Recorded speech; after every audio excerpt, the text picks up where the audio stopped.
Molt bon dia, benvinguts i benvingudes a aquest espai tan espectacular.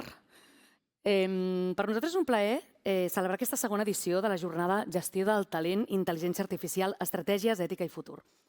Està organitzada pel periòdico Premsa Ibèrica i Activos i vol ser un espai de debat, de reflexió al voltant d'un dels grans reptes que tenen avui les empreses, les institucions i, com no, la societat en general.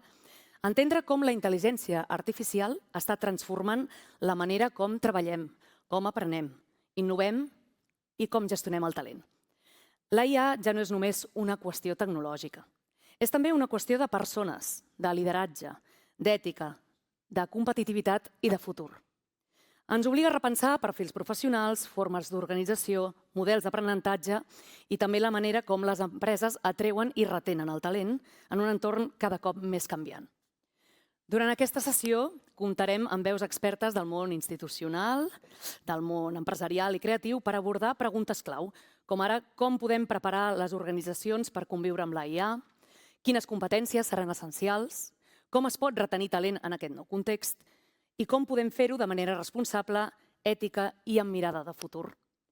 Doncs bé, comencem amb donant la benvinguda a la senyora Maria Galindo, que és secretària de Polítiques Digitals de la Generalitat de Catalunya, que ens adreçarà unes paraules per iniciar aquest acte. Un aplaudiment, sisplau.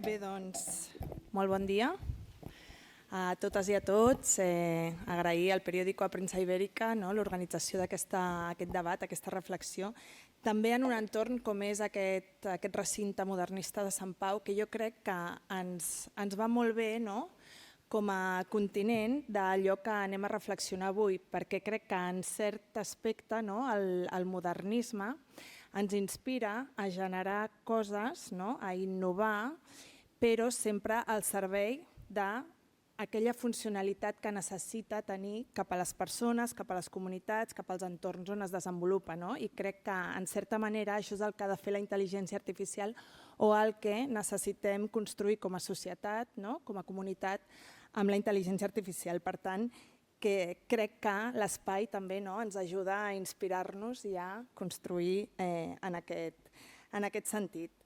Catalunya, sabeu que ens trobem, no només Catalunya, al món, en un moment de disrupció absoluta tecnològica amb la intel·ligència artificial que està accelerant moltíssim tot allò que afecta la nostra economia, la nostra societat, el nostre planeta.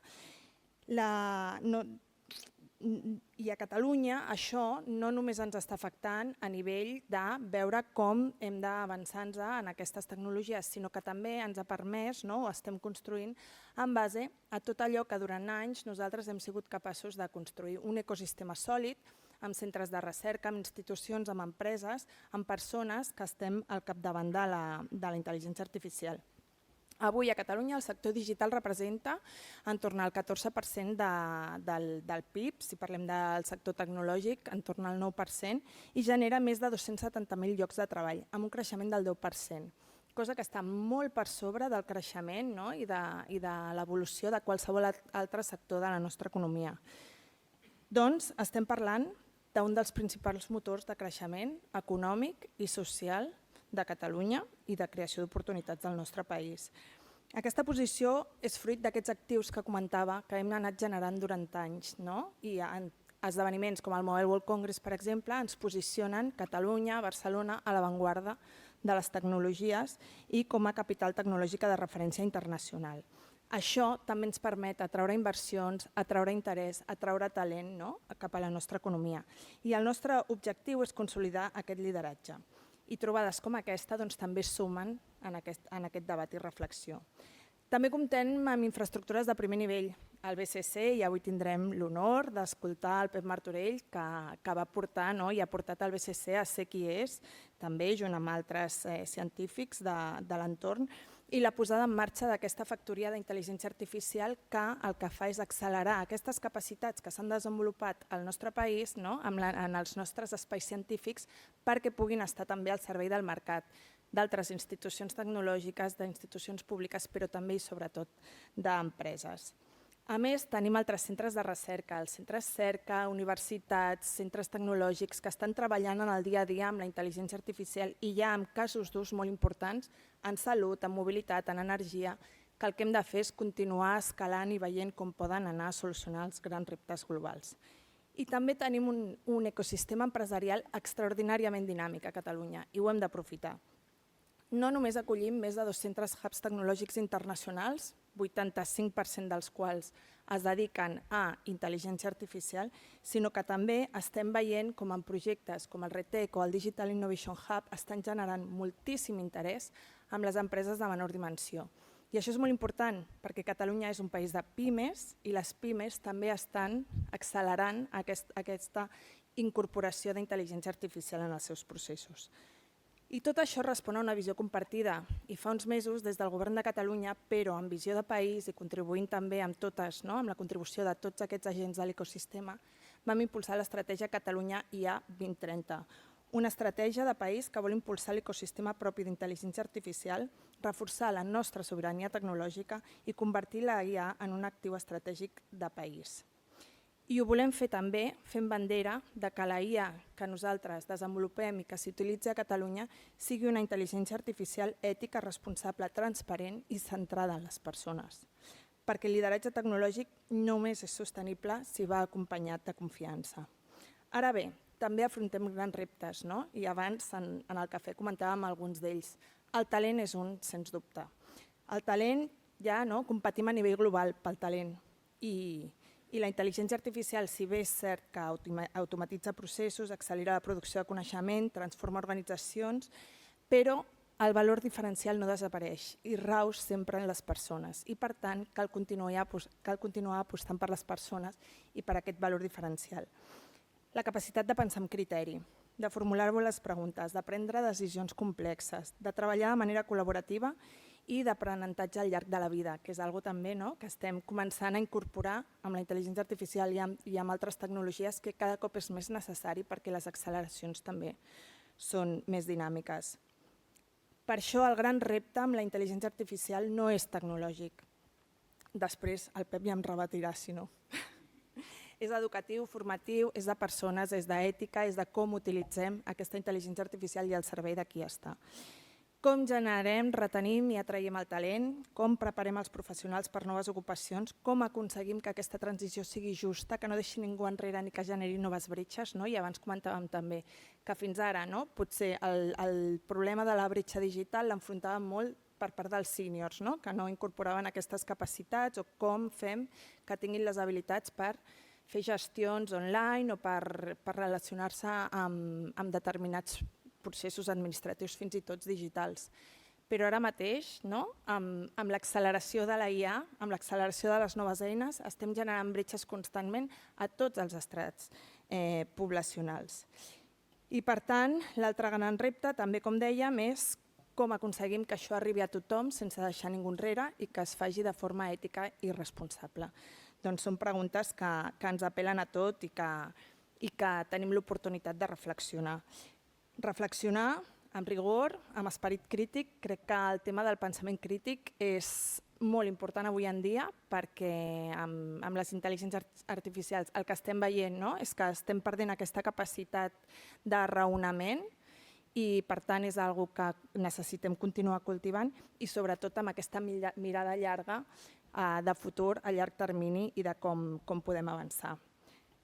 El repte de veritat és, doncs, utilitzar la IA per multiplicar el talent de les persones, reforçar les nostres capacitats col·lectives com a societat, com a país i construir també un país més innovador, més competitiu, més pròsper i, òbviament, també molt més just. Així que moltes gràcies i desitjo una reflexió molt profitosa per tothom.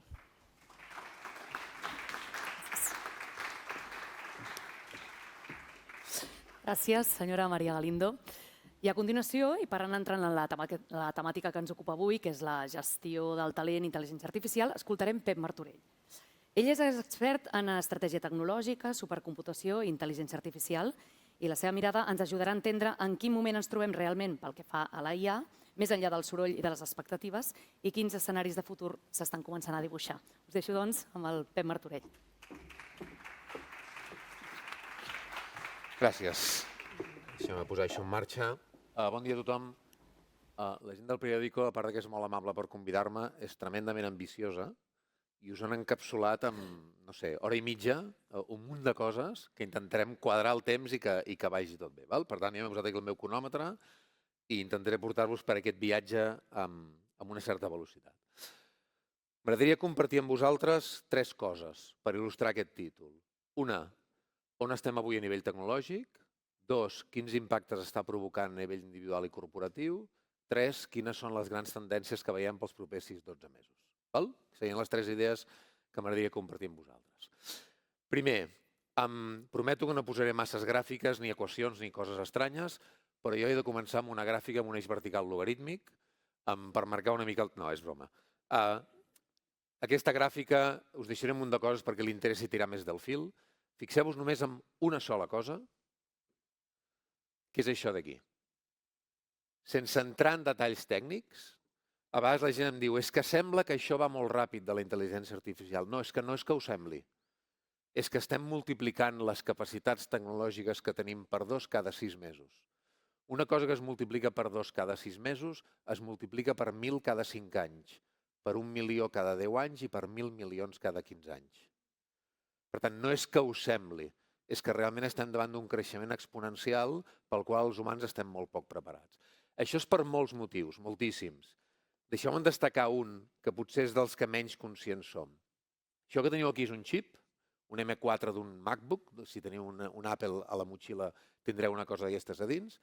Aquest fil que veieu aquí és un cabell humà, que es posa per referència de mida, i ara en aquest vídeo el que es fa són varis zooms, fins a arribar a baix de tot, i m'agradaria que veient aquest vídeo que dura 30 segons fóssiu molt conscients del que porteu a la butxaca o del que porteu a la motxilla. Fixeu-vos que dins del mòbil, dins de l'ordinador, dins de qualsevol d'aquests dispositius hi ha moltes coses, també hi ha xips, i dins dels xips, al final hi ha ciutats fetes de ciutats. Això és cert, no està fet per IA, no és un muntatge, això és veritat. Això està fet amb un microscopi electrònic amb 3 vídeos enganxats. I al final de tot arribareu a una cosa que veureu que apareix aquí. Això que sembla un rail de tren, això d'aquí és un transistor, que és la peça mínima a partir de la qual construïm tota la microelectrònica a sobre. La mida d'aquest quadradet que veieu són 5 nanòmetres. Un nanòmetre és una milionèsima part d'un mil·límetre. I d'aquests bitxets tan petits, a la butxaca o a les mans, en teniu aproximadament centenars de milers de milions. Comprendre que la capacitat humana, no per miniaturitzar això, sinó per industrialitzar aquesta miniaturització, és un dels elements que ens ha portat avui on estem. I ens ha portat, per exemple, a que un pot agafar l'ordinador més potent del món fa 25 anys, que era el Lassie White, instal·lat al Lawrence Livermore, a Califòrnia, i aquest ordinador, que insisteixo era el més potent del món fa 25 anys, té exactament la mateixa capacitat en operacions matemàtiques per segon que l'iPhone 17, que igual alguns teniu a la butxaca. Per tant, en 25 anys, la miniaturització que us comentava i moltes altres coses més fan que el computador més gran del món te'l posis literalment a la butxaca. Això, combinat amb una cosa que es diuen Transformers i que, si no heu sentit mai parlar-ne, feu-li un cop d'ull a la Wikipedia o on sigui sobre què és, perquè és molt important, i que encara que no us sembli ho feu servir cada dia, perquè cada crida un xat GPT, GPT vol dir Generative Pre-trained Transformer, per tant un transformer preentrenat per generar informació, sumat a una explosió absoluta de les dades que generem, perquè fa 15 anys algú ens va posar això a la butxaca i amb això ens vam convertir en generadors continus de dades que gràcies al 3G, 4G, 5G podem transmetre amb una velocitat espectacular. Aquestes 3 coses, l'increment de capacitat de computació, l'aparició dels transformers i l'increment exponencial de les dades que generem, han fet que avui amb la intel·ligència artificial estem on era inimaginable estar fa 1, 2 o 3 dècades. La gent es pensa que això és una cosa que ha aparegut fa no res. Els primers algoritmes d'intel·ligència artificial es dissenyen a la dècada dels 50 al segle passat. Jo vaig fer la meva tesi amb aquestes coses fa 20 anys. La gent pel passadís del departament t'abraçava perquè, que bé, estàs fent una tesi amb això, perquè tothom veia que era una cosa que no tenia cap tipus d'utilitat, era un exercici acadèmic, teòric, extremadament interessant des d'un punt de vista matemàtic, però poc més, estic exagerant una mica. Per què només en 20 anys ha passat de ser un terreny purament acadèmic i molt teòric a una cosa que avui ens té tots atabalats? Per aquests 3 motius. perquè en el mateix moment del temps l'increment de capacitat computacional, l'aparició de noves algoritmies i la presa a disposició de tantes dades ens han permès fer aquesta explosió que estem veient. Aquesta tecnologia ha explotat, però ha explotat amb una sèrie de motxilles que són les limitacions inherents que té i que crec que està bé que coneixem per posar la cosa en un punt mig adequat. Ni això és una cosa espectacular que ens ho canviarà tot ni tampoc és una cosa absolutament irrellevant. I deixeu-me destacar com a mínim 3 grans limitacions que té això d'aquí. La Maria ha parlat de la gigafactoria, per exemple. Al final, hi ha una samarreta que a mi m'agrada molt, no sé si ho heu vist mai, que diu el cloud no és més que l'ordinador d'un altre. A vegades la gent es pensa que això del núvol és una cosa misteriosa i això del núvol és això. Són grans infraestructures on es processen dades, on la IA corre, on hi ha inferències d'algoritmes i on cada vegada que tu li preguntes alguna cosa o fas servir una eina d'aquest tipus, doncs vas cap allà d'alguna manera i tornes amb la teva resposta. Aquest és l'últim Colossus que ha muntat Elon Musk a finals del 2025. Aquí el truc és mirar sempre la mida dels camions per veure la mida de la infraestructura. Això és el que OpenAI està muntant a Texas i es veuen com els camions són cada vegada més petits, però per fer una idea, si allò d'Elon Musk a escales aquest quadradet d'aquí i el que està fent OpenAI és aquest trapezi d'aquí, aquesta figura d'aquí dalt és el que Meta està preparant a les afores de Los Angeles per l'any vinent. De fons hi teniu la silueta de Manhattan per prendre una mica consciència de quina mida d'infraestructures estem treballant. Per tant, una de les grans limitacions, sens dubte, és que tot això corre sobre infraestructures que en mida física i, per tant, amb necessitats energètiques, comencen a arribar a nivells que, sens dubte, serà un dels colls de botella per avançar en el futur. Una limitació. La segona limitació que m'agradaria posar sobre la taula és el model de negoci de les companyies que us serveixen aquesta tecnologia. Cap d'aquestes companyies guanya un sol euro amb tot això de moment. De fet, n'estan perdent molts. L'altre dia un friqui explicava per les xarxes que va agafar totes les llicències de ChatGPT i de Claude, les 3 que hi ha, les va comprar amb 3 ordinadors diferents, va rebentar la llicència a tokens fins que ja li van dir ja s'ha acabat i ja no pots passar més perquè te'ls has gastat tots, i va calcular a la dreta el cost aproximat de producció d'aquests tokens. La conclusió, que és coneguda per tothom, és que aquestes companyies avui encara perden diners, el qual és legítim perquè el seu model és d'adopció massiva de la tecnologia, perquè bàsicament el cost de producció és molt superior al preu que tu estàs pagant per aquesta tecnologia. Això t'ha de fer pensar algunes coses, i sobretot és que en el futur o hi ha molts més usuaris o cau el cost de producció o el preu que pagarem per aquesta tecnologia serà més gran. I per tant, ull amb l'adopció agnòstica d'aquesta tecnologia en models de negoci, perquè podria ser que en el futur aquesta distància d'aquí es tanqués ràpidament. I la tercera de les moltes limitacions que té és el que en diem les al·lucinacions. És que això la IA s'equivoca, és que sí, s'equivoca, al·lucina, i si a algú li interessa més això, jo sempre recomano llegir aquest article, el va publicar la gent d'OpenAI a final de l'any passat, i bàsicament el que demostren és que l'al·lucinació és una característica inherent a la pròpia arquitectura de la tecnologia. Els propis incentius d'entrenament que té la intel·ligència artificial, i ho demostren molt bé l'article, porten necessàriament a un procés d'al·lucinació, que serà menor a mesura que els models creixin, però sempre existirà, que no vol dir que no sigui una tecnologia tremendament interessant i útil per moltes coses, però la combinació algoritme humà segurament pren tot el sentit quan te n'adones que no només els algoritmes al·lucinen per una propietat inherent de la seva arquitectura, sinó que a més es demostra que les al·lucinacions dels humans o els errors dels humans i les al·lucinacions de la IA són coses estadísticament descorrelacionades. I per tant que la combinació humà-algoritme no és només una qüestió purament política, de valors, de si posem la persona al centre, de si no el que sigui, és també, a vegades a mi m'agrada dir-ne, un acte de profund egoisme, perquè és la manera com millor funciona la combinació d'aquestes dues coses. Malgrat totes les limitacions, no hi ha manera que parem de créixer exponencialment. Hi ha 1.000 benchmarks i rànquings i maneres de mesurar la potència d'aquesta tecnologia. A mi m'agrada molt el Meter, que és un rànquing públic que mesura el temps que tardem els humans en fer coses que la IA fa de manera immediata. I al començament això eren segons, després eren minuts, seguim estant sempre en corbes exponencials i ara en Mythos això se'n va a un nivell que supera el rànquing, però a mi el benchmark que més m'agrada de tots és el benchmark del Will Smith menjant espaguetis, no sé si el coneixeu. Fa 3 anys algú se'n va adonar que potser li podia donar una ordre amb una IA de text i aquest text es convertia en un vídeo, doncs fes-me un vídeo de Will Smith menjant espaguetis. el 23 era una pallassada, el 24 semblaven dibuixos animats, el 25 més o menys, avui en dia amb prompts textuals pots arribar a generar, i ho sabeu perfectament, un curt que sembla d'una qualitat absolutament espectacular. I si busqueu aquest vídeo per internet, de fet ells dos s'estan explicant que han sigut generats per un prompt de text i que la veu està generada per una eina d'IA, etc. Bueno, ho fem seriosament, ho fem amb una pallassada és igual. Tots sabem que avui la tecnologia ha fet un salt espectacular i que bona part d'aquest salt, tot i que ve amb limitacions, no deixa de créixer de manera exponencial. Això està provocant avui, al meu entendre, i aquí ara ja vaig amb coses més opinàtiques, com a mínim 3 canvis diferents.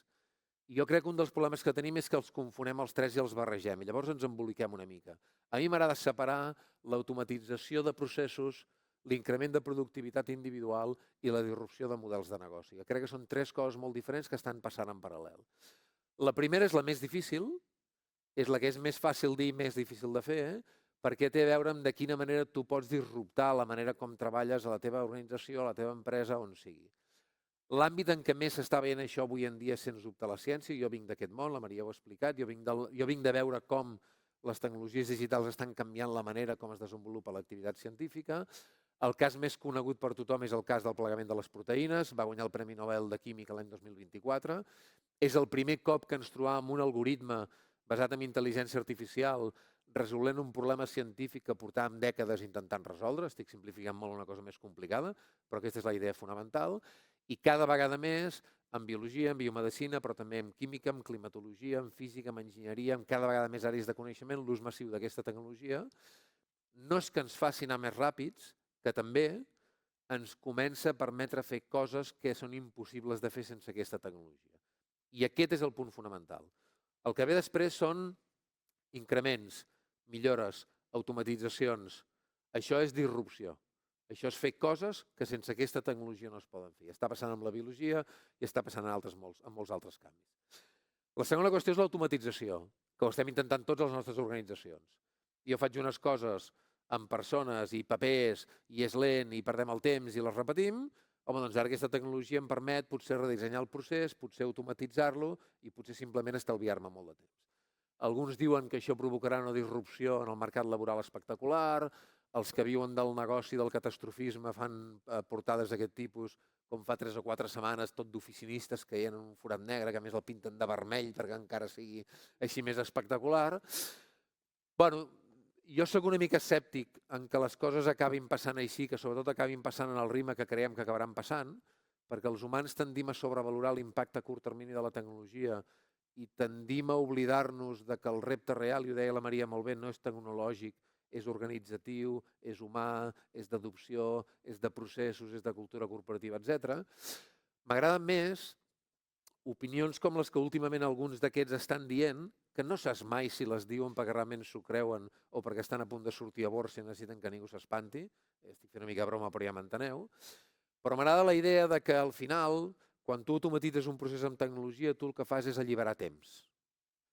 I l'alliberament de temps, una companyia o una administració, el valor el pot capturar de 2 maneres. El que jo en dic per sota o per dalt del compte resultats.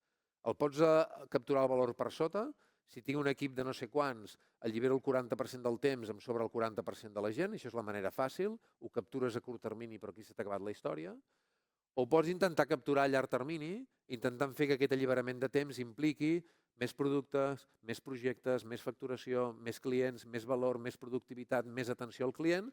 I això és una cosa que es coneix de vegades com la paradoxa dels radiòlegs, que si algú es mou en el món mèdic això ho coneixerà. És un exemple, i de l'exemple no es pot fer categoria, però m'agrada il·lustrar-ho amb un exemple per intentar també a vegades pensar d'una manera diferent i no caure en aquest catastrofisme que de vegades estem. El Geoffrey Hinton l'any 2016 va dir una cosa que ja veiem molts, i és que no cal seguir formant, deia, no cal seguir formant radiòlegs perquè ja tenim intel·ligències artificials que són millors que els humans analitzant plaques, el qual és estrictament cert. 10 anys després, això és unes estadístiques als Estats Units, que és un ecosistema sanitari diferent del nostre, però el número de radiòlegs no deixa de créixer i la clau està, una mica el que deia la Modé, la transparència d'abans. La clau està que una manera de fer-ho és deixar de tenir radiòlegs i que les màquines analitzin plaques. L'altra manera de fer-ho és aprofitar que la combinació, amb gairebé el mateix número de recursos, faci 5 o 10 vegades més proves diagnòstiques. I, per tant, incrementes la productivitat, millores l'atenció al client, com més proves diagnòstiques fas, més abans diagnostiques les malalties, abans pots agafar-les a temps, redueixes el cost del tractament posterior, millores la qualitat de vida, etc. Insisteixo, és un exemple, no vull fer d'aquest exemple categoria, però quan sentiu la gent, no, això segur que passarà no sé què, no, segur que passarà no sé què, amb aquesta tecnologia tendeix a ser una cosa que no es pot dir gaire sovint. I per tant està bé saber i escoltar idees i anècdotes i casos i exemples per intentar fer-se una mica també una idea pròpia. I el tercer element, he parlat de disrupció, he parlat d'automatització, i el tercer element, que per mi és un element que estem capturant encara poc, és el que a vegades en diem l'agentització al lloc de treball. Com ens canviarà a tots la vida, a tots, en el moment que ens adonem que gràcies a la IA agèntica, a tenir algoritmes que ja no només ens contesten les preguntes, sinó que autònomament fan coses per nosaltres, implicarà que ara no només podem tenir col·laboradors humans, que igual alguns teniu equips, etc., sinó que també tindrem col·laboradors virtuals. I per tant, que hem d'intentar capturar la idea de que si fa uns anys treballàvem purament en sèrie i seqüencialment amb eines ofimàtiques habituals i fa 3 anys ens va aparèixer un becari superespavilat al qual li anem demanant coses, però seguim treballant d'una manera essencialment igual, potser més ràpid, potser ens estalviem alguna cosa, però essencialment igual, el canvi de paradigma que ve, que és el més complicat d'assumir, és veure'ns com a orquestradors. I adonar-nos cada vegada més que no es tracta de fer, sinó de fer. I que ara ja no només tindrem col·laboradors humans, que alguns podem tenir als nostres equips, sinó que cada cop més també tindrem agents que treballaran 24/7 per nosaltres. Això és molt més fàcil de dir que de fer, és evident, però per mi és un dels canvis que potser menys som conscients i que més estan començant a passar a les nostres organitzacions. Per tant, avui, disrupció, automatització, agentització en llocs de treball. Em queden 7 minuts, 6 minuts. Què ve ara? Quines coses crec que en els propers 6-12 mesos veurem? A 5 anys vista ni idea. I crec que ni jo ni gaire gent, perquè a 5 anys vista, amb l'exponencial que portem, és molt difícil dir el què. Però 6-12 mesos vista, 6-12 mesos, deixeu-me llançar algunes idees puntuals, a veure què us semblen. Primer, i ho deia la Maria i ho ha dit molt bé, el repte de veritat és l'adopció. El repte ja no és tecnològic. No estem davant d'una... És una tecnologia que es comodititza d'un dia per l'altre. El repte és humà, és organitzatiu, és cultural, i per això apareixen estudis com aquest que s'ha fet molt famós, que diuen sí, molta tecnologia, però a l'hora d'adoptar les empreses i de fer casos reals, doncs passa el que passa. Per què? Perquè vam començar creient-nos que la cosa anava de contractar 10.000 llicències de ChatGPT i que immediatament tothom es posaria a ser més eficient, i ens hem adonat que no, que has de començar discutint l'estratègia i la governança, quines eines, sota quins principis, a on, per què, etc., i que no te'n pots oblidar de fer la gestió del canvi de l'organització, perquè s'ha de formar, perquè s'han d'adoptar, per totes les coses que ja sabeu els que treballeu en qualsevol institució o organització. Per tant, per mi, un dels reptes que venen, sens dubte, és l'adopció d'aquesta tecnologia. 2, la discussió entre construir o comprar. Cada cop és més fàcil fer-te les coses tu, en comptes de contractar un software, un SaaS, un el que sigui.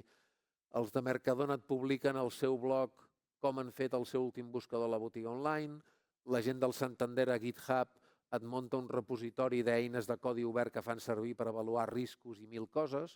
Això era una cosa fa un any absolutament impensable. Però tothom comença a veure que potser la clau no és l'accés al coneixement, que potser la clau és tenir l'equip que sigui capaç d'executar-lo.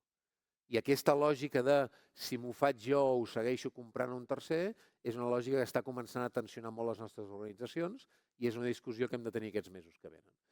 L'altra discussió que hem de tenir és si farem servir només models tancats comercials o en farem servir també d'oberts, gratuïts, open source.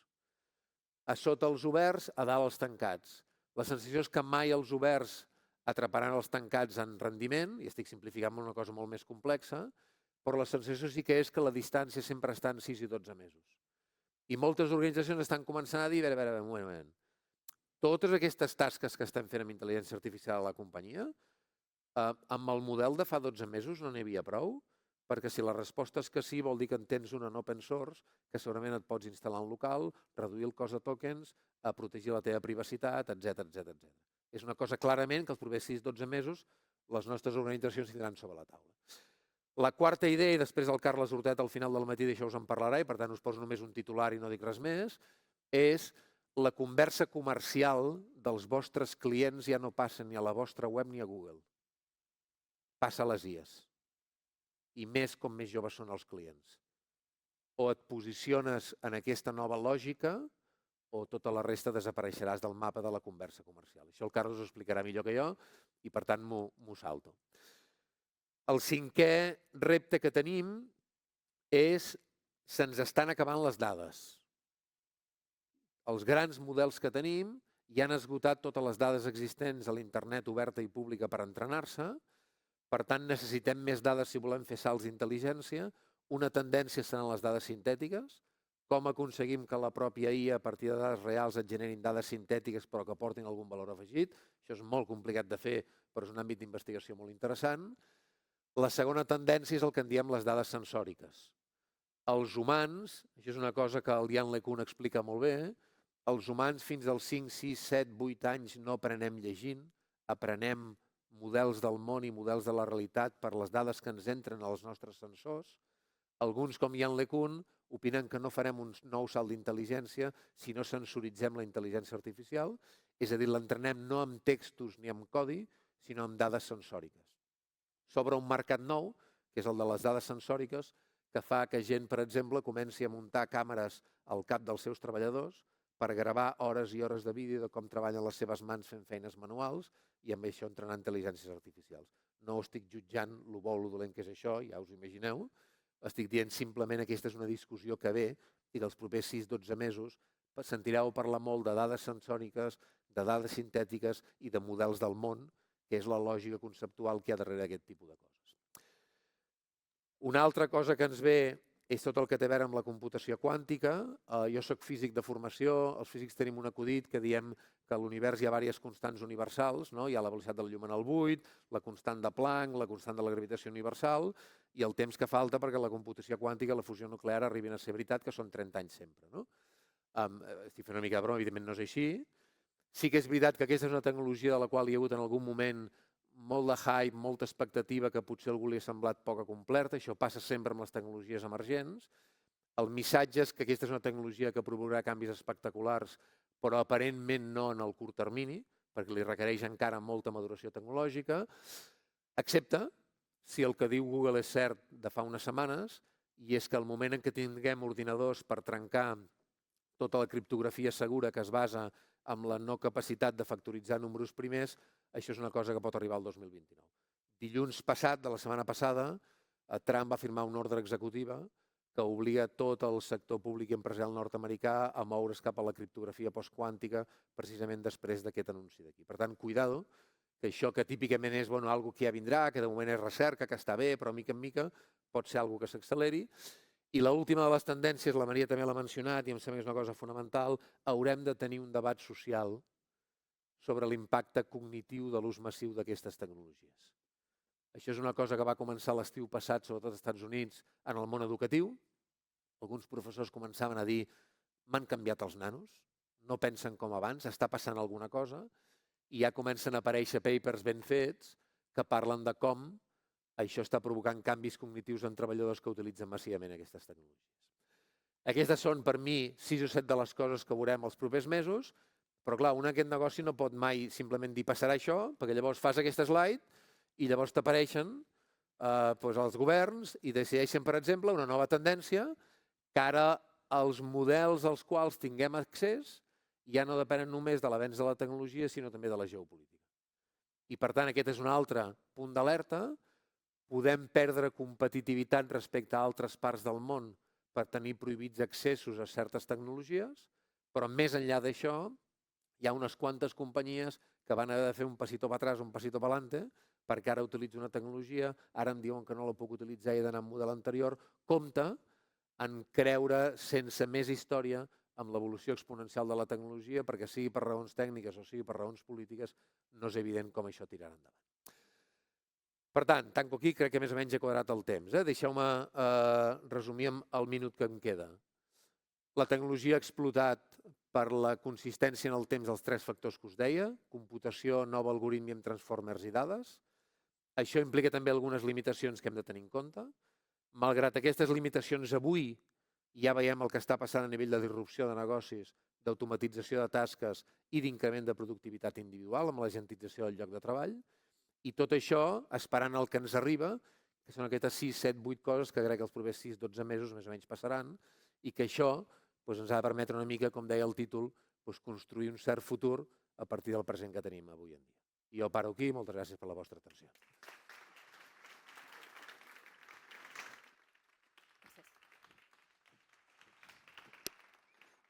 Doncs moltíssimes gràcies, Pep Martorell. Realment, mentalitat científica, ha quadrat el temps, ho puc corroborar.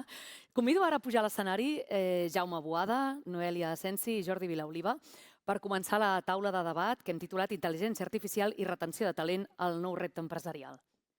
Si podeu situar-vos tal qual amb aquest, com us he esmentat.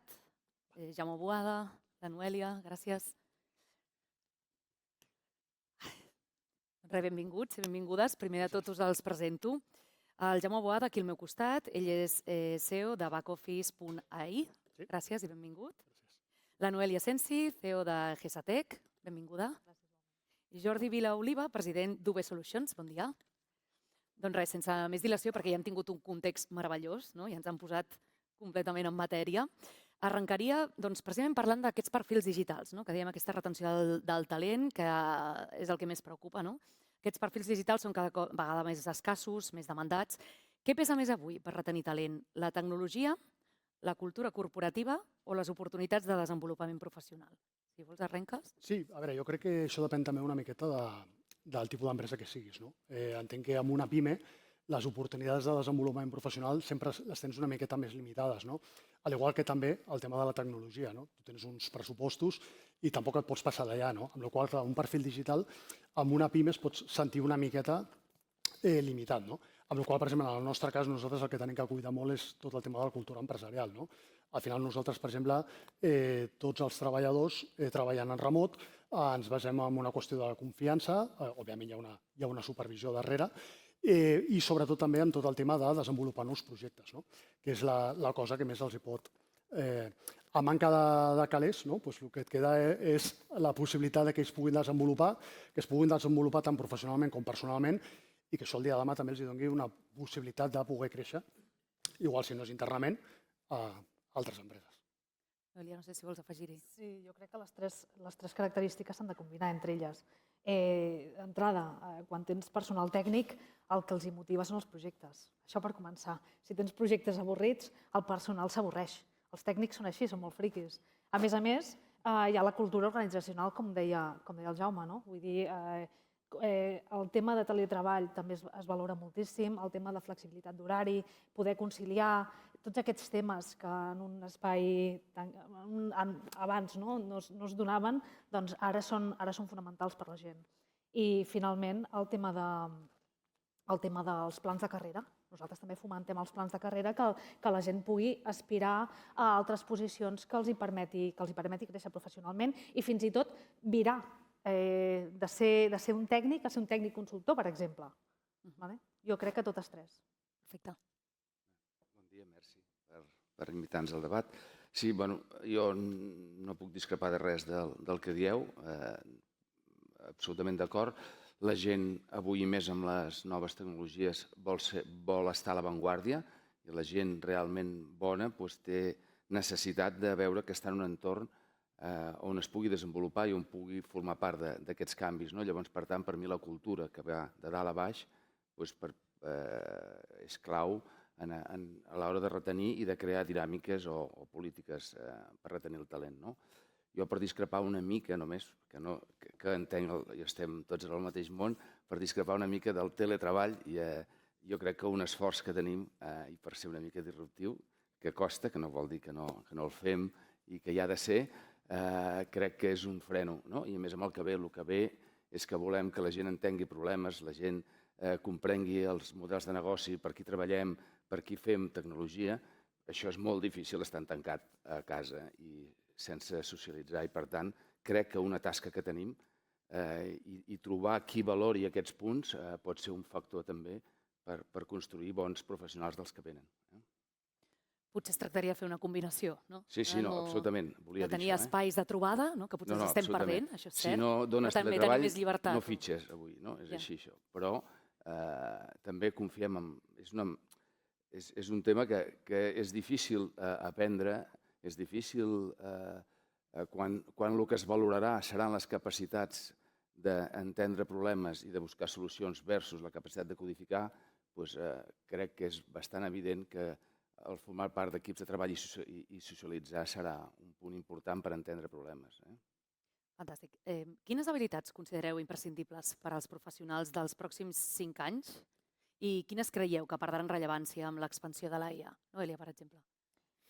A veure, nosaltres sempre inculquem molt, perquè a més nosaltres som una empresa de serveis, per tant, sempre inculquem que les persones el nostre personal que ha d'estar en contacte amb els clients han d'empatitzar amb el client, han d'entendre els problemes dels clients i han de tenir un esperit crític.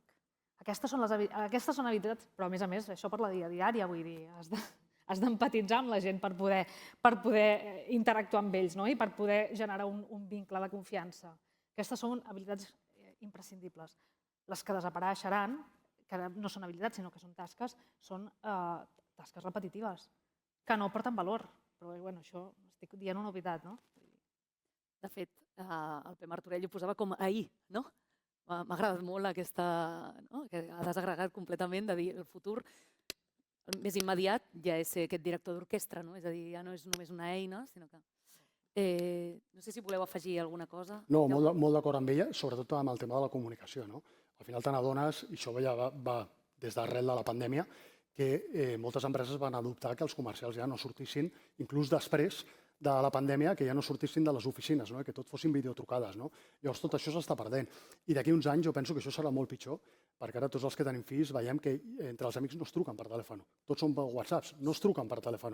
Amb la qual cosa, clar, estem veient que amb els anys tot això anirà pitjor, perquè cada vegada la gent jove cada vegada són, diguem-ne, una miqueta més antisocials, amb la qual cosa serà un valor molt elevat i jo ho veig quan vas a visitar els clients, que la visita presencial avui en dia t'ho agraeixen d'una manera impressionant. És gairebé com enviar una postal, no? Sí. De record de vacances, una cosa oblidada. Correcte. No sé si vols afegir alguna cosa, Jordi. Bueno, no, en línia també, potser és això, no? Es tracta de que necessitem gent que entengui bé els problemes dels nostres clients. Per tant, entendre el problema, decodificar-lo bé, fer bones propostes, són atributs o característiques que en el món tècnic o del desenvolupament s'estava una mica oblidant i això formava part pels sèniors. Els analistes són els que definien el problema i els programadors són els que el codificaven.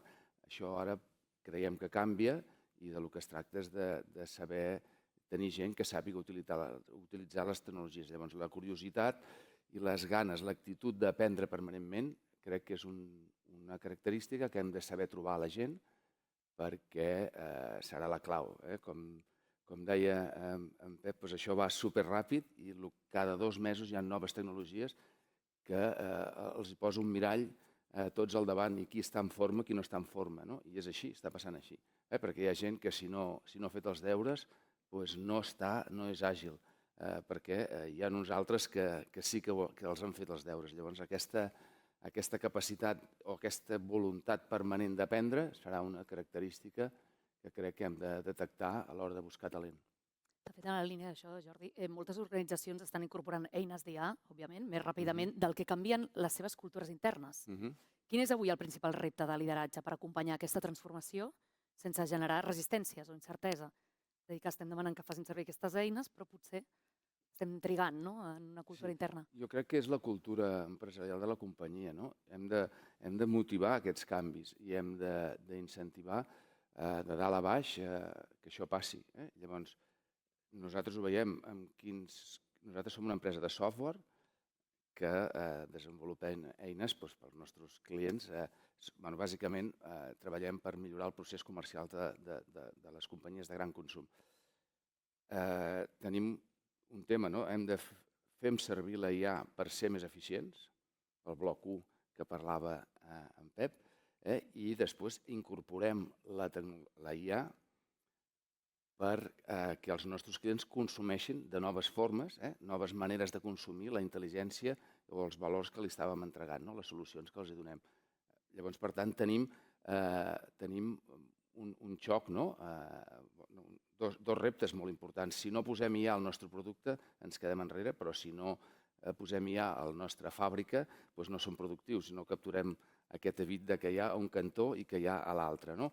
I per tant és molt apassionant això. Si això no ve des de dalt, em quedo ni ser més productius per la línia de baix que explicaves i ser millors a la manera de consumir els nostres productes per la línia de dalt. És la combinació de les dues. Per tant, això és súper de cultura de la companyia, no?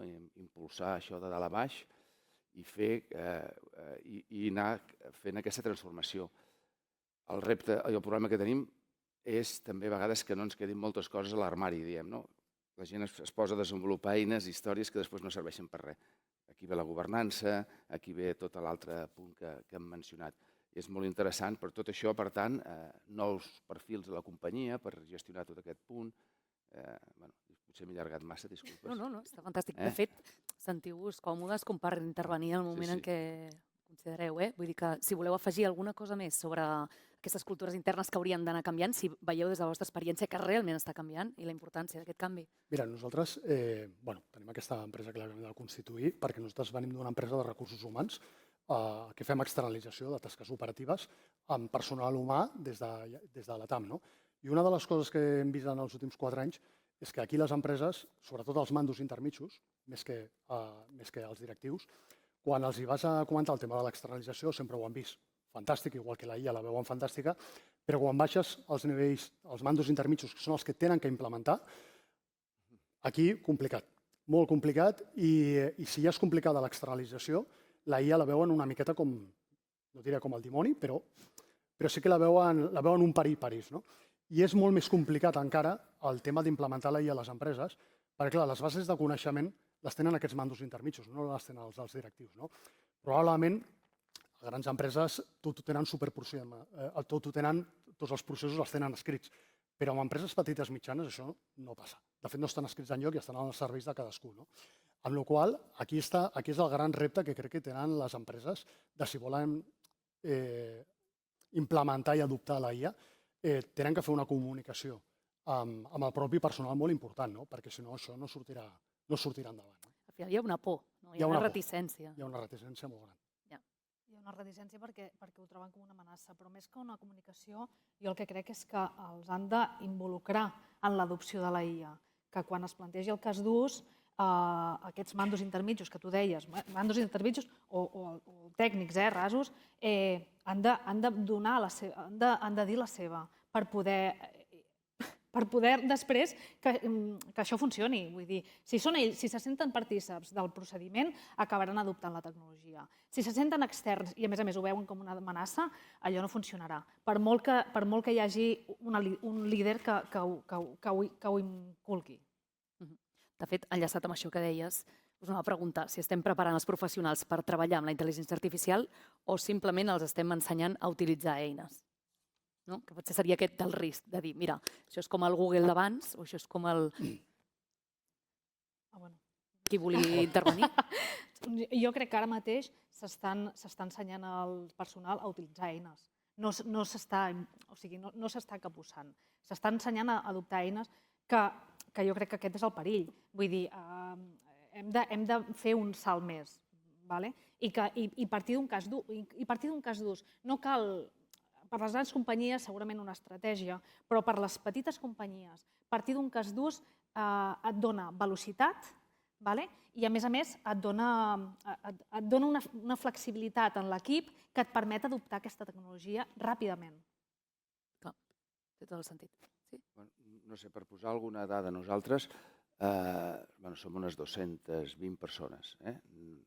Potser no som una startup, però no som una empresa gran, ni molt menys ens considerem petits, perquè quan surts en aquest món de la tecnologia, una empresa de 200 persones no és gran. Això és un punt molt important a l'hora d'implantar o transformar la teva companyia. D'aquests, 90 persones aproximadament són gent perfil tècnic pur, que desenvolupen software.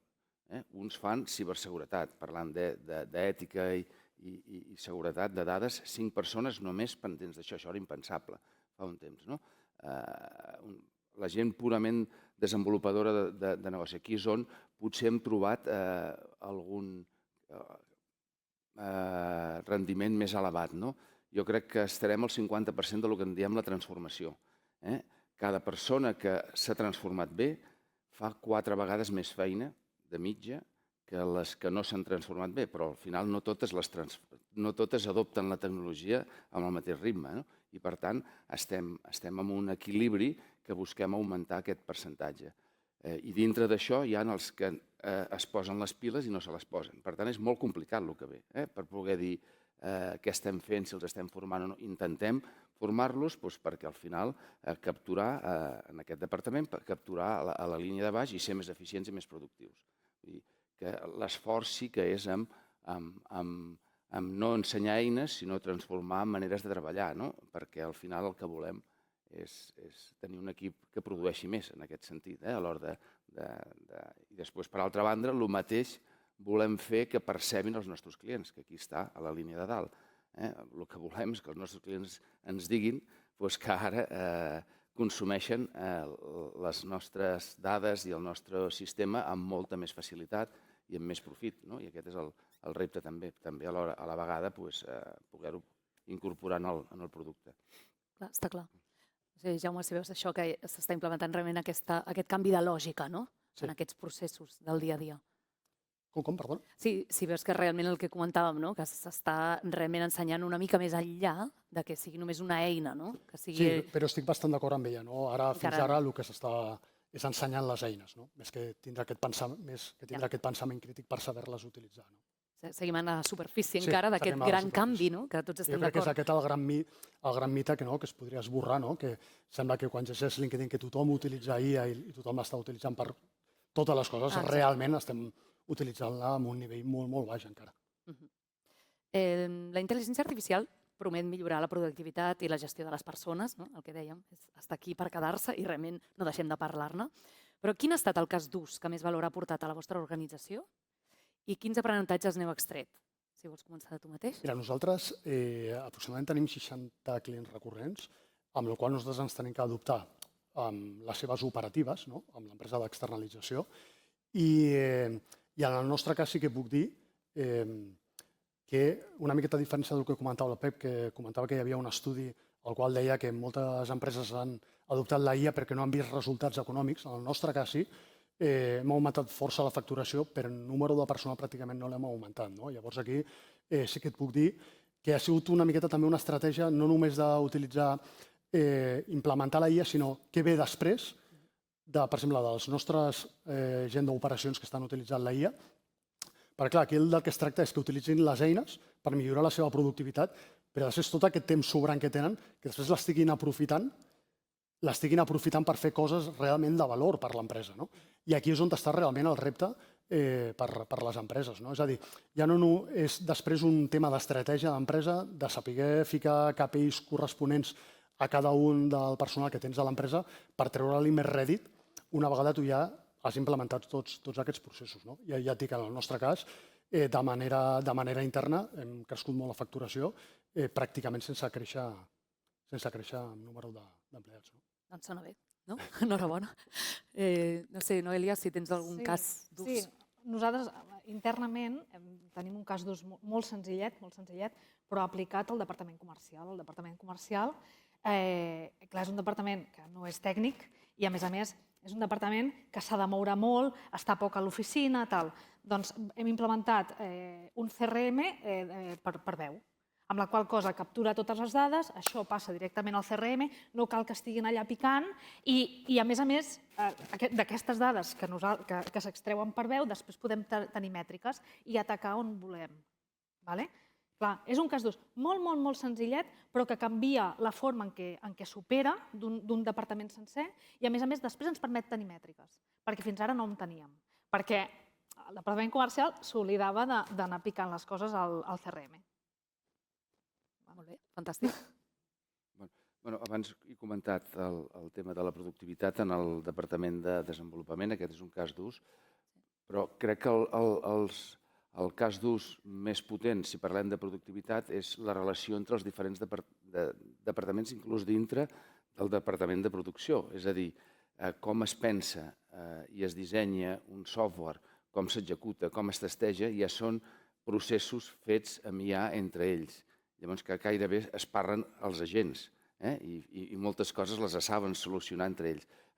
Això sí que és, quan us deia que hem augmentat la productivitat, és per aquestes raons. Si ens anem de cara al client, nosaltres, amb el producte que entreguem, nosaltres, entre altres coses, automatitzem la força de ventes dels nostres clients. Imagineu-vos, no sé, Gallina Blanca, Mau i Coca-Cola són clients nostres, que no sols a l'hora de consumir i planificar les estratègies de venda, però per segmentar i per entendre el potencial dels clients on s'han d'enfocar primer abans i prioritzar, sinó, per exemple, amb el venedor ja pot parlar-li al mòbil i demanar-li com va aquest client, com han anat les últimes promocions, què funciona, què em recomanes, de què li tinc que parlar avui abans de fer la visita o per preparar bé la visita abans d'entrar. Tota aquesta manera de consumir, això ja ho teníem abans, ara ha canviat la manera de consumir les dades i la informació. L'adopció de la IA planteja dubtes també sobre privacitat, biaixos i transparència, un tema que preocupa. Com esteu abordant aquests reptes per generar confiança amb els empleats i els clients? Si vols començar, Jordi? Al final, nosaltres, com que som una empresa de software i ens dediquem a això, nosaltres tota la vida hem tingut aquest repte de la confiança. Al final, pels nostres sistemes passen les dades més confidencials de la companyia, dels nostres clients, que són dades dels seus clients i de les seves ventes. Per tant, sempre hem tingut que ser extremadament curosos i des de sempre hem tingut que ser molt seriosos amb el tema de la confidencialitat de la informació. Per tant, això ja és inherent a la nostra cultura de ser. Ara, el que hem tingut que fer és entendre on estan els nous límits de tot el que fem i nosaltres ens esforcem molt per fer veure els nostres... Perquè el fàcil per alguns clients era pensar això ara amb la IA ja m'ho faig tot. Em monto un copilot i això està fet. I nosaltres estem ja veient clarament com la força d'una plataforma especialitzada pot resoldre molts d'aquests problemes. Quan tu estàs fent alguna cosa amb el copilot o t'estàs baixant, és l'equivalent de l'Excel de fa anys, on estan aquelles dades? Abans l'Excel estava en el teu ordinador. Ara, on van aquelles dades que tu estàs demanant-li que et faci un informe o que et munti un sistema perquè et detecti oportunitats de pujada o baixada de vendes? Això és un dels factors diferencials, explicar bé que no tot val amb la IA i quins riscos tens. Nosaltres amb això també li posem una cosa que en diem el context. Parlaves de les al·lucinacions, per nosaltres la seguretat i les al·lucinacions, l'especialitat, plataformes especialistes, són les que donaran aquest marc, aquest context, el que se'n diu l'ontologia, ontologia, que el que fa és definir i acotar per on s'han de moure aquests algoritmes, amb quines dades les entreno, com funciona la meva empresa, creem el que en diem els bessons digitals perquè entengui i raoni en funció de què és un client, què és una venda. Si jo tinc un producte, si aquest bar compra tal producte i aquest bar o aquest punt de venda és un restaurant, doncs els restaurants compren aquest producte. Aquest tipus de relacions són les que li hem de donar per tal que no hi hagin tantes al·lucinacions. I per nosaltres és tot el mateix. Les plataformes especialitzades han de servir per donar ètica, per donar seguretat i per eliminar o donar confiança a l'ús de les tecnologies. Gràcies. No sé, Jaume, que si volies aportar sobre aquesta, com esteu abordant precisament tots aquests riscos. Sí, una miqueta en la línia del Jordi. Jo també penso que, com deia ell, que hi ha clients que diuen fico el copilot i em creo el meu CRM, faig el que sigui. Ara fa poquet ha sortit la nova llei sobre el tema de la IA i han establert quines seran les multes per part de la gent de protecció de dades. Jo crec que quan comencen a arribar els primers sustos serà quan probablement les empreses diguin ostres, tenim que anar amb molta més cura del que probablement avui en dia s'està anant. Nosaltres som molt curosos precisament per això, i amb la nova llei a la mà, doncs encara molt més. Però la sensació general és que no s'està sent tot el... No. Perquè en el moment que hem d'establir Correcte. multes és que... No? Sí, sí, sí. D'acord. No sé, Noelia? Sí, no s'està sent perquè, a més, és que quan utilitzes els models, de mercat, vull dir, després les dades queden allà, per molt que tu facis una plataforma interna, no? Una altra cosa és utilitzar els models open source, per exemple, que llavors sí que els pots allotjar en un servidor privat i allà ho tens una mica més controlat. Bueno, et penses que ho tens més controlat, després vés a saber què fan a DeepSeek, no ho sabem, és que no ho sabem. Respecte als biaixos, el que sempre els diem als clients també és que és fonamental partir d'unes dades bones. Si nosaltres tenim unes dades que són que ja tenen incongruències entre elles, la IA acabarà traient incongruències. I a més és que necessitem una base de dades consistent, vull dir, gran, per poder extreure patrons consolidats. Amb poques dades podem fer poca cosa. Vull dir, la IA traurà... Les mostres que traiem no seran significatives. Però aquestes coses sempre els diem als clients. Després el client decideix què fer, però la nostra responsabilitat és comentar-ho. I Noelia, com a CEO de Gesatec, una mica ara faré una pregunta específica per tu, com a empresa tecnològica, com ha canviat la vostra manera de treure, de desenvolupar i de retenir el talent des de l'arribada de la IA generativa? A veure, per atreure la veritat és que ha canviat poc. Per atreure el talent, la veritat és que ha canviat poc. Sí que és veritat que l'avantatge que tenim nosaltres a Gesatec és que els projectes que tenim són tots en via. Llavors, el talent que arriba a nosaltres, que són tècnics, estan molt motivats en aquest sentit, clar, però és un cas molt concret que ens afecta a nosaltres. Després, la resta d'empreses que no treballin en via i tal, no sé com s'ho faran, la veritat, no en tinc ni idea. Però per nosaltres aquest és un punt, els projectes. Clar, ja ho comentes a l'inici. Jaume, com a CEO de Backoffice.ai, en un sector on la gestió del coneixement és clau, com està transformant la IA la relació entre el coneixement expert i l'automatització de tasques? Pregunta difícil. Sí. Hòstia, doncs aquí et diria que una de les... O sigui... Bona pregunta. Me la pots replantejar d'una altra manera? Sí, sisplau. No, és això, la transformació, d'aquesta relació entre l'expertesa i l'automatització de les tasques. És a dir, si realment van de la mà, si realment hi ha una dissociació. No, jo crec que van totalment de la mà. O sigui, al final, les automatitzacions... És complicada, la resposta. Si no, la reprenem després, Vull dir, et deixo aquí pensant 2 minuts. Perfecte. No, però que al final es tracta una mica d'això, que sembla el que dèiem abans, que és una eina i ens quedem a la superfície.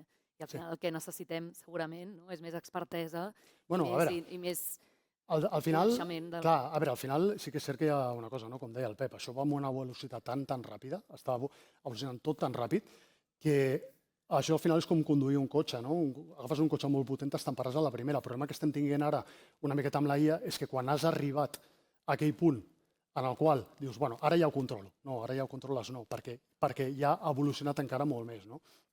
Llavors aquest expertise també hi ha una cosa com a empresa que tu has de saber, com estàveu comentant ella abans, si els models anteriors o com tu estaves treballant abans, una vegada has adoptat la IA, si això ja et serveix. No sempre tens que estar amunt de la onada, no? Perquè si hi ha una cosa que ja t'està funcionant, doncs és probable, òbviament has d'estar pendent de com va evolucionant el mercat i quines són les noves coses, no? Però és com, per exemple, amb el tema del ChatGPT, els diversos models que van sortint, no? La gent ja va directament, el nou ChatGPT, no és necessari el nou ChatGPT. Probablement amb 2 models anteriors ja tires perfectament i et surt molt més econòmic, no? Però per alguns sembla que si no estàs amb el nou no et serveix, no? Si bàsicament estàs utilitzant una sèrie de paraules que quasi sempre repeteixen les mateixes paraules, no? Amb la qual no necessites molt més. És a dir, com a empresa també l'expertise és necessari, necessites estar aquest pensament crític de seguir evolucionant, però després també fins al punt de saber, bueno, fins aquí i no seguim. Fantàstic, gràcies. No, i tant, t'he fet patir, em sap greu, però no, ha estat perfecta aquesta resposta. Jordi, des d'AV Solutions, no? Esteu treballant amb empreses, ens ho deies, de tots els sectors. Observeu diferències significatives entre les organitzacions que ja estan obtenint resultats tangibles amb la IA i aquelles que encara es troben en fases inicials? Això ho noteu? Sí, de cara per part dels nostres clients.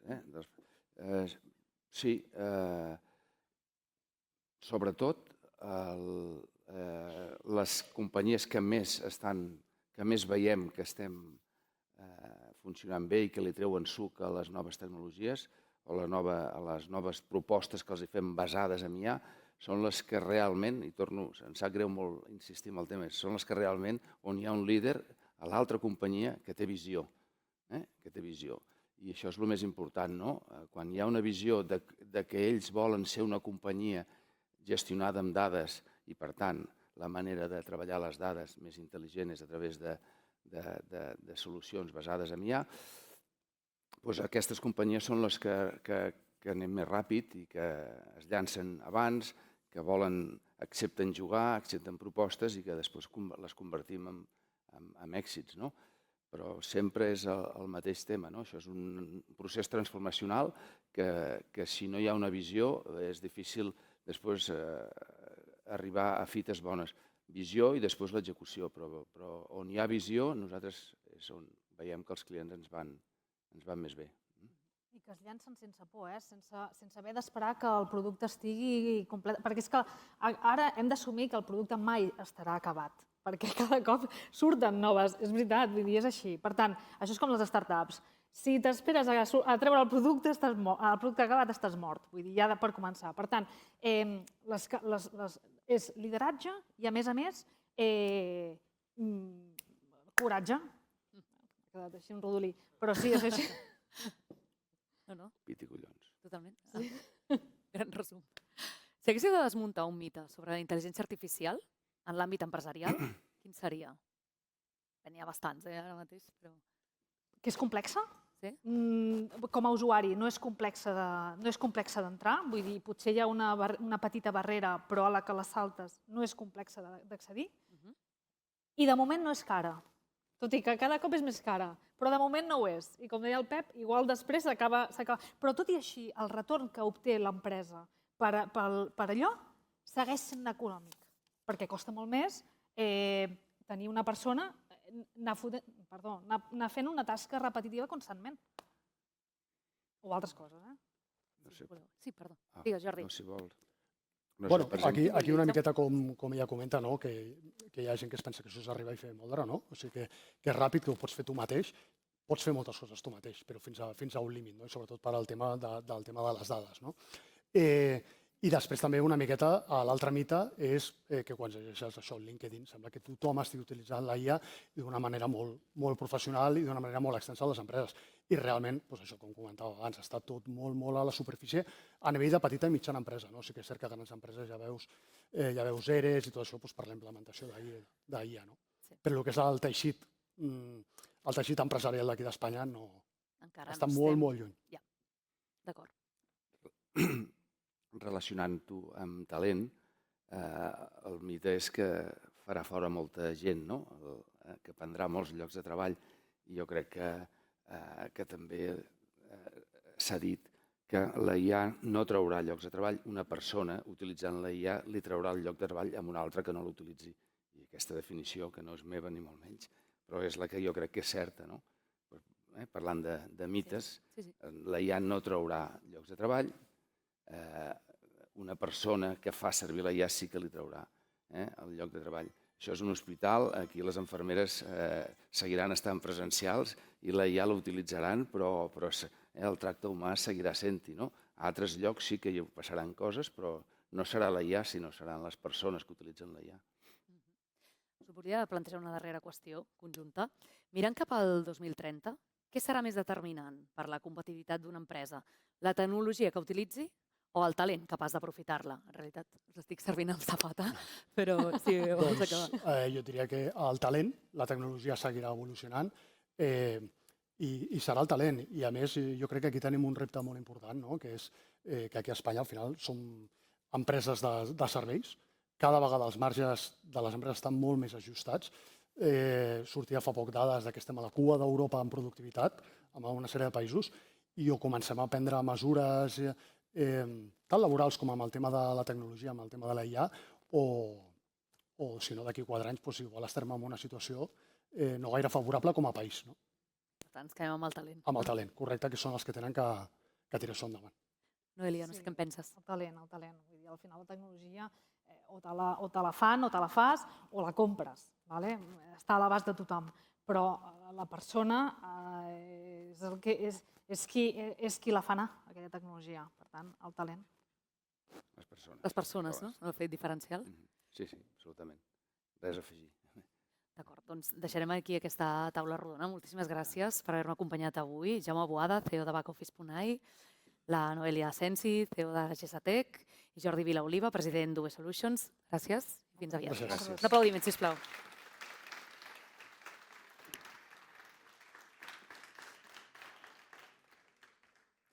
Doncs bé, després d'aquesta taula de debat, donem pas a una conversa entre Carles Hortet i Carles Planes Bou, que han titulat IA, seguretat i poder, qui mana en el futur digital? Ens permetrà aterrar una de les qüestions més rellevants del moment, és com aprenem amb la IA, com canvia la manera de formar-nos, de treballar, de crear i de prendre decisions. Doncs sense més dilació, us convido a pujar a l'escenari. Carles Hortet, fundador de 498as, i Zopa, especialista en innovació creativa, estratègia digital, màrqueting i intel·ligència artificial, i Carles Planes Bou, redactor de tecnologia del periòdico. Sí, si voleu sobre aquí mateix. Crec que esteu molt juntets, no? Perdona. Sí, no? Igual sí, no? Mira, saps què? Farem una adaptació d'última hora. Gràcies.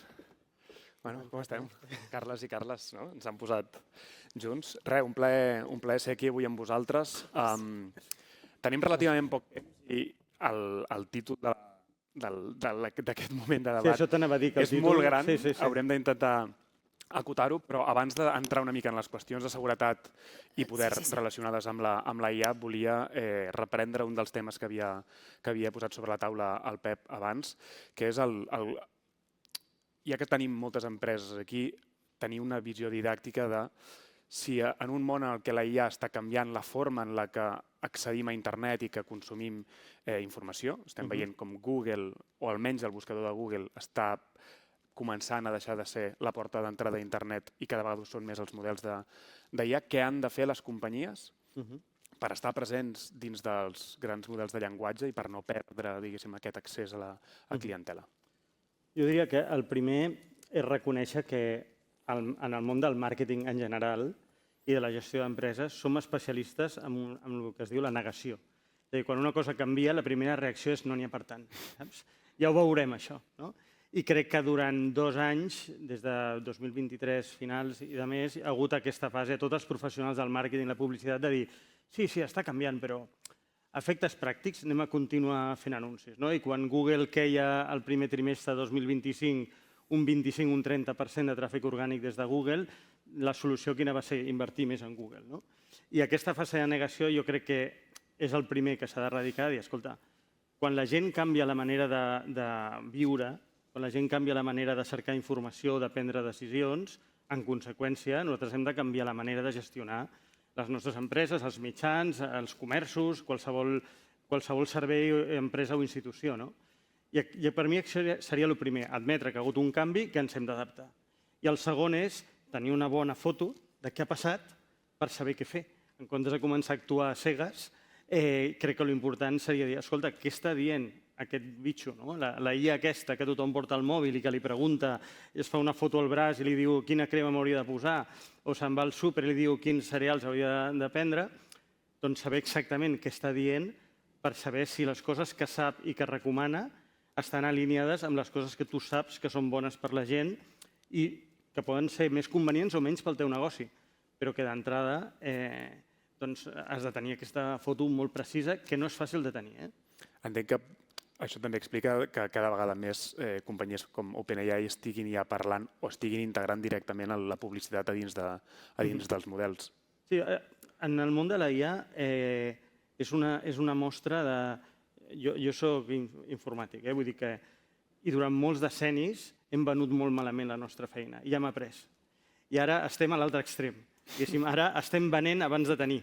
ChatGPT va parlar que estava ja venent i que tenia un e-commerce als Estats Units fa un any i pico, fa molt, però ningú està comprant per ChatGPT. Ara mateix tenen Personal Finance, nosaltres ho estem fent servir.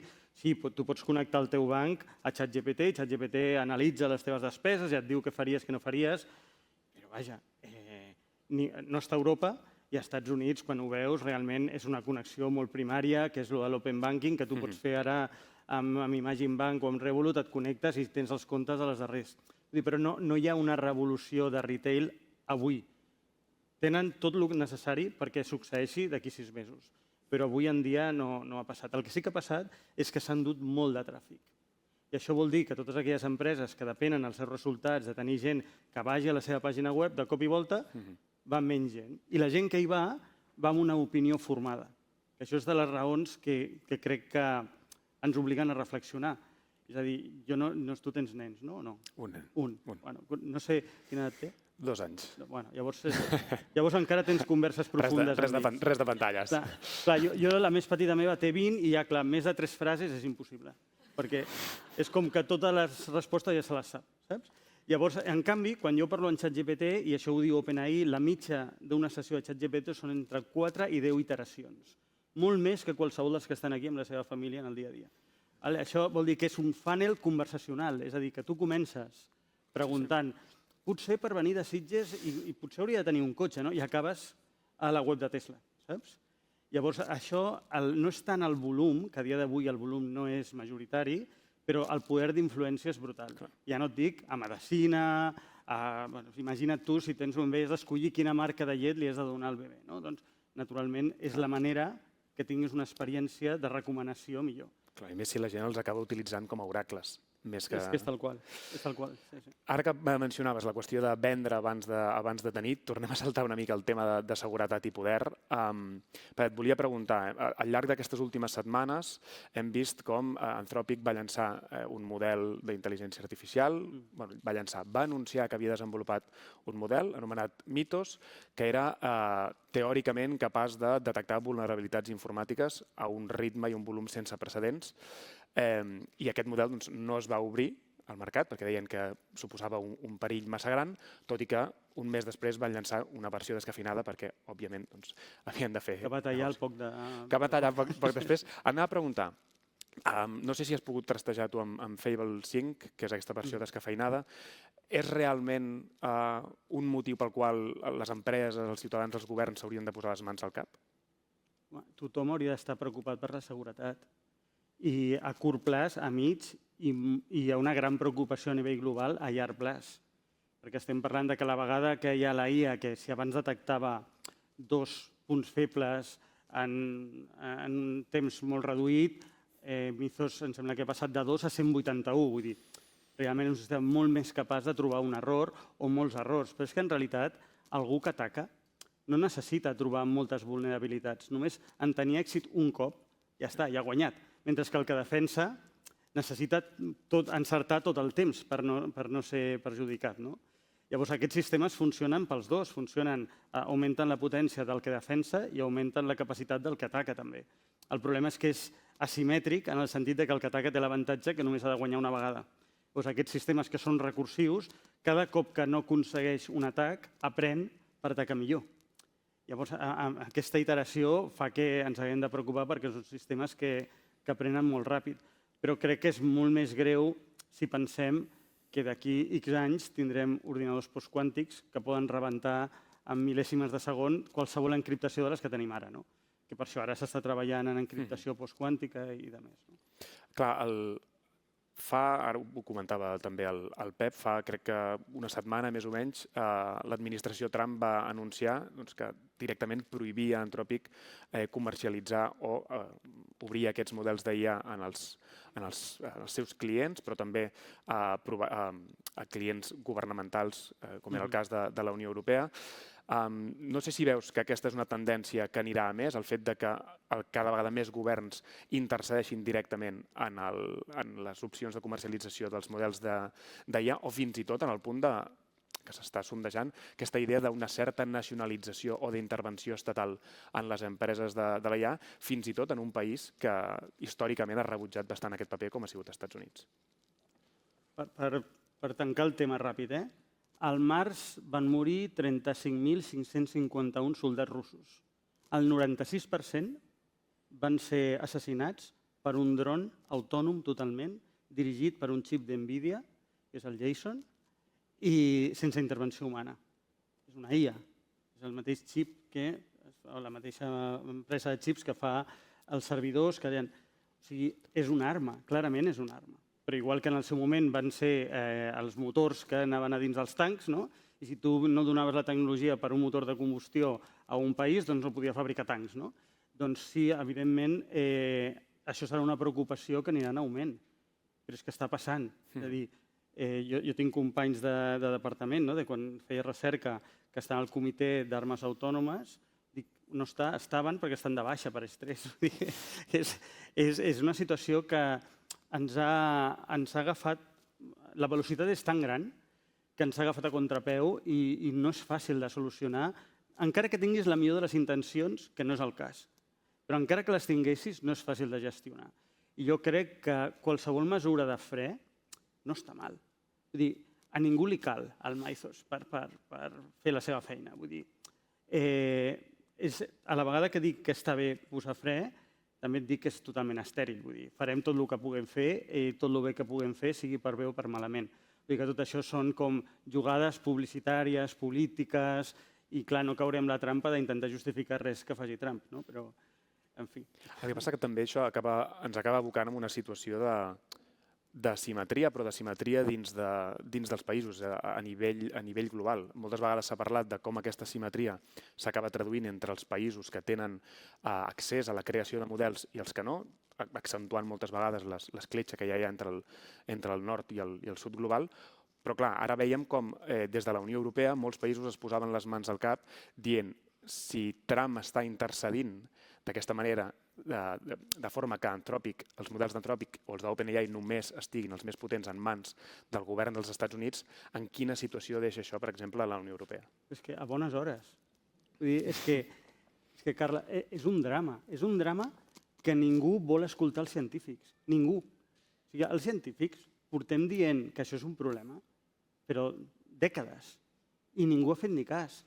És a dir, això que tu dius, que assenyales molt bé, entre el South i el Nord, aquest desequilibri, és a dir, quan s'estava entrenant, OpenAI estava entrenant el seu model, tots els científics sabíem que hi havia aquestes granges a Sud-àfrica, a Filipines, a Índia, que tenia centenars i centenars de persones etiquetant. Quan la gent comprava un Tesla sabia perfectament que moltes d'aquestes imatges, si sortia un portabicicletes, aquesta imatge del portabicicletes del teu veí aniria a vés a saber on, hi haurà una persona etiquetant.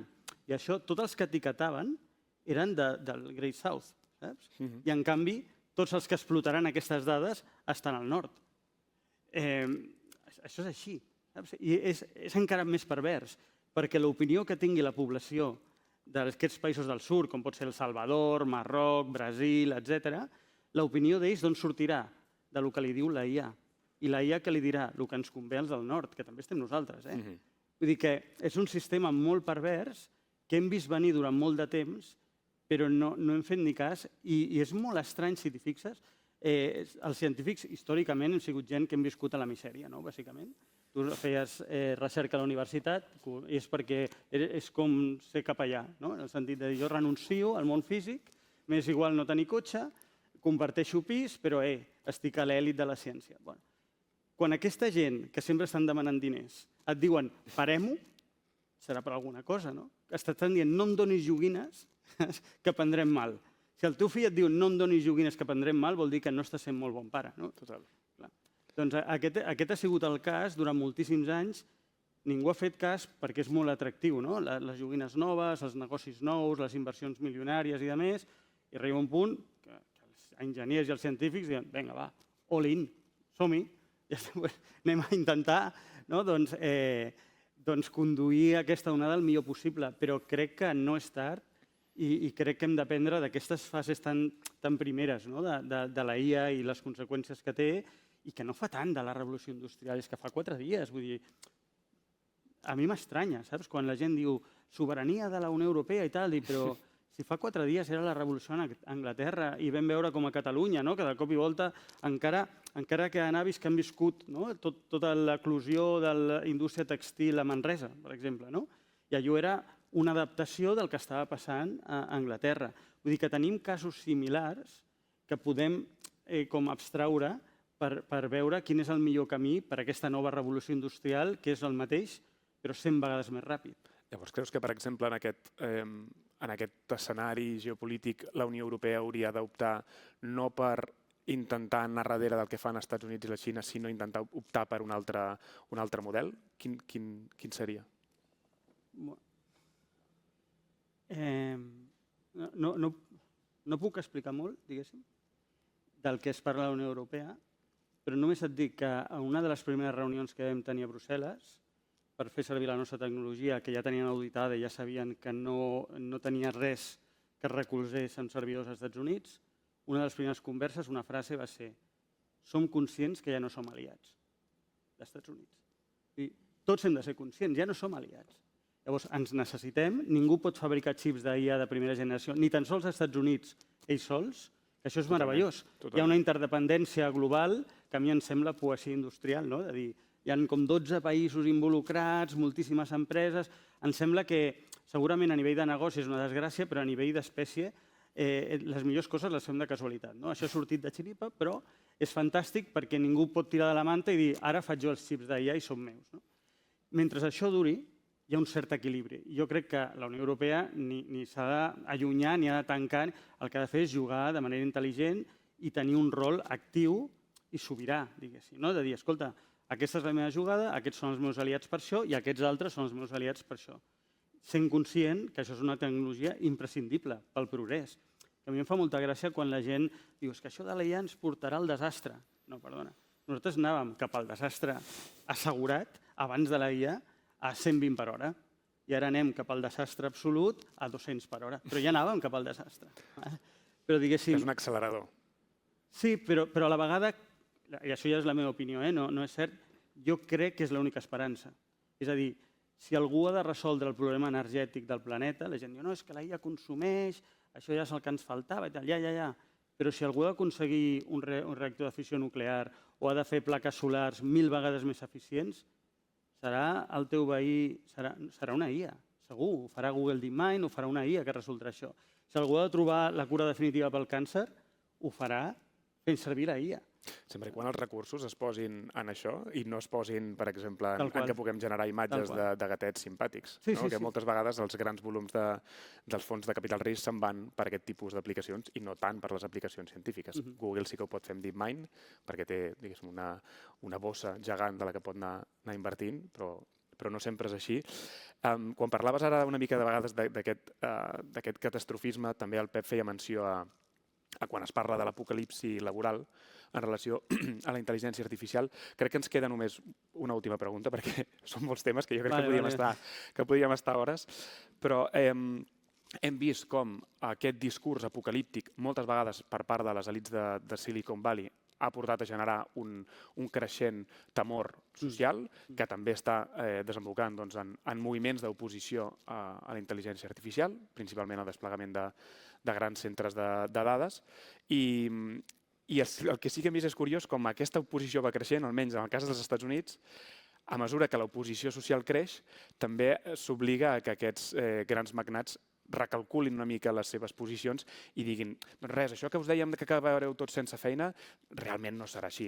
Llavors, no sé si estàs veient que aquest canvi d'opinió és un recàlcul estratègic o és que no n'hi haurà per tant. Jo intento separar el soroll, no? Vull dir, ells manipulen les notícies, no? Doncs ara vaig a sortir a borsa, doncs parlo d'això, no parlo... La mateixa persona que està incentivant el pànic, al cap de 2 dies surt i diu la calma, no? Però jo vaig amb allò que t'havia d'explicar, de la cervesa i els polvorons. No sé si coneixeu els campionats de menjar cervesa i polvorons. A Lleida hi ha una afició, hi ha els professionals autèntics d'aquest país estan allà, i es tracta de menjar el màxim de polvorons ajudat de cervesa en el mínim de temps. I com a esport no té res dolent, el problema és intentar fer-ho massa ràpid. Aquí és on t'hi pots deixar la vida, no? Doncs això és exactament el mateix. Vull dir, no passa res, o sigui, hi haurà un ajust, hi haurà noves oportunitats i tal. El tema és, si ho comprimim massa en el temps, augmenta, diguéssim, el dolor. Llavors has d'estimar, de dir, el dolor compensa i anem ràpid i som més competitius o no? Anem a agafar una actitud menys agressiva, anem a donar més temps perquè hi hagi més adaptació i la gent es recol·loqui. Perquè quan parlem de llocs de treball, quan parlem d'adaptació industrial, quan parlem de transformació digital, clar, són termes com molt freds.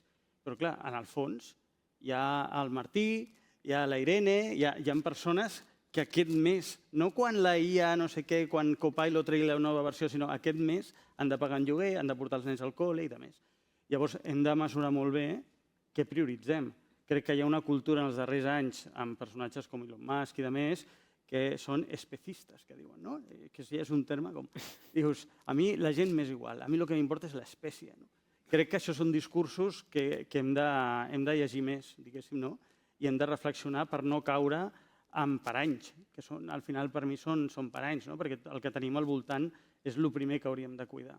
I jo crec que amb la IA ens venen reptes molt seriosos de salut mental, de què fem amb el nostre temps, de per què valem, què som, no? Perquè al final, dius, a mi el que em preocupa de Google DeepMind, si realment simula un cervell humà a la perfecció, és que si funciona igual que nosaltres, què som? És que no som res. Ara, si tenim la sort que no va igual, llavors aquí tenim una oportunitat de saber, bueno, doncs igual és que hi ha ànima, o igual tenim càlculs quàntics al cervell, serem especials, que és el que volem ser, no? Totalment. Ens quedem doncs, amb aquesta reflexió que realment dona per entrar a debatre més i a profunditzar. Però res, ha sigut un plaer, Carles. Espero que hagi sigut d'ajut. Moltíssimes gràcies. Un plaer. Gràcies. Gràcies.